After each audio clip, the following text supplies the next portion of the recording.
Max Rajandani, and this is Crash Course Class History. Today we'll be talking about the Prophet Muhammad.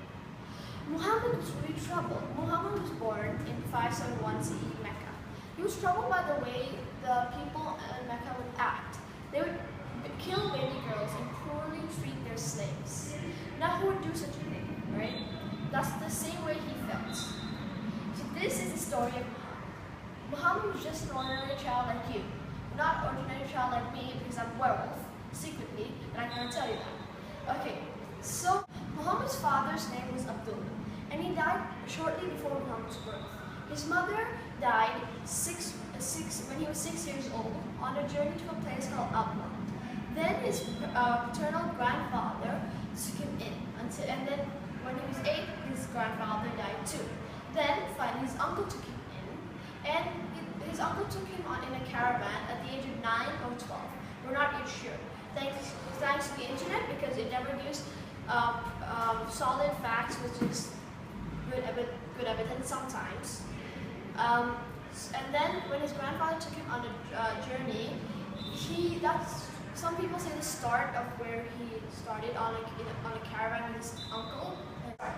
In the Quran it says this: "Did God not find you an orphan and give you shelter and care? And He found you wandering and gave you guidance. And He found you in need and made you independent." That's stated in the Quran. When a young boy, Muhammad worked as a shepherd to pay his keep.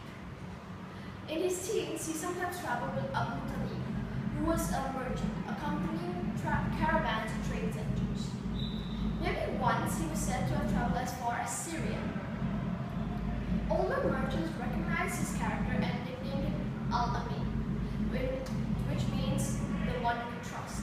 And he nicknamed Muhammad as the one you can trust because Muhammad would accompany Abu Talib, would accompany merchants to trade centers. And in one of his jobs, Muhammad's jobs, he was employed by Khadija, a wealthy widow, a wealthy Meccan widow. They were distant cousins, but Muhammad carried her goods from the north and returned with a profit. Impressed by Muhammad's honesty and character, Khadija proposed marriage. She was nearly 40 and Muhammad was only 25, which is a great distance in age. Even though they got married, Muhammad continued to manage Khadija's business affairs, and the next years were happy. They had 6 children, 2 sons and 4 daughters, but unfortunately both of their sons died at infancy, or at birth. And Mecca prospered with them. They were great people, happy people, but now their lives were about to change. Okay, it's time for Mahalo Coco. Where did he go? We're supposed to record the video right now, so okay, I guess I'll continue the video. Let's go. Okay, moving on. Then, 6th century Common Era, Muhammad took his annual visit to the mountain cave, but this time he heard a voice. He later thought this was the voice of God speaking to an angel. Kinda like when vampires can't compel humans to do what they want. Spooky spook. Okay, getting off the point, he heard all this in the cave and thought he either went crazy or became a prophet. Then later his wife, Khadija, convinced him that he was the prophet and so on. There is no one message. They all mean the same, but are different on the grammar. Thank you, internet. Now I will never know the right one. Okay, basically, Muhammad's name was highly satisfied. He was born in Mecca in 570 AD. His father died shortly before his birth, and he lost his mother at the age of 6. Muhammad's name means highly satisfied. Through his first travel, first with his uncle, then again future travels later in his career, Muhammad came into contact with people of many nationalities and faiths, including Jews, Christians, and pagans. Then, at 25, Muhammad was employed by a Meccan widow 15 years older than him, named Khadija, who he then married. Then in Muhammad's late 30s, Muhammad took to regularly visiting a cave in Mount Hira, on the outskirts of Mecca, to find solitude and contemplation.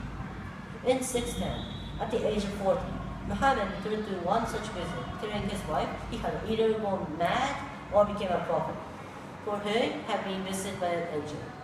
as talked about previously. Then his wife Khadija became his first convert. Okay, so basically, then Muhammad was like, oh yes indeed I have the power, and started to tell everyone about the vampire-like angel and only true God, Allah. Did he do good, you say? Well, not at all. The community saw him as a total weirdo. He spent 3 years holding the holy book, running across the community, and all he got is 40 followers. Pretty good, I guess. Not only Muhammad was unpopular, some of the Meccans, the polytheism, saw him as a threat. So, in the first few years, Muslims were getting heavy amounts of mockery. When the religion Islam had grown larger, Muhammad declared a war against the Meccans. I'm sure Muhammad was like, for Islam, yes, so totally original.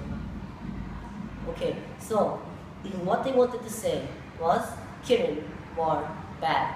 We all know that, so tagged Muhammad and your army. In the end, Muhammad succeeded in what he and Allah had wanted to do. So good job on that, Muslim missionaries. But weren't you supposed to say that war is bad and you're killing them? So, well, good job.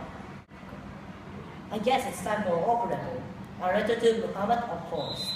Dear Muhammad, congratulations for becoming a prophet of the only one God Allah. How was your early life?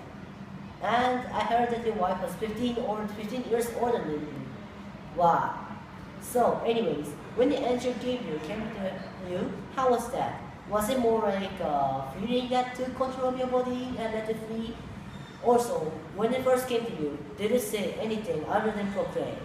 Or did it just say something before that? Which it told you not to tell anyone. Finally, over the years, did it ever strike you that you might be gone mad?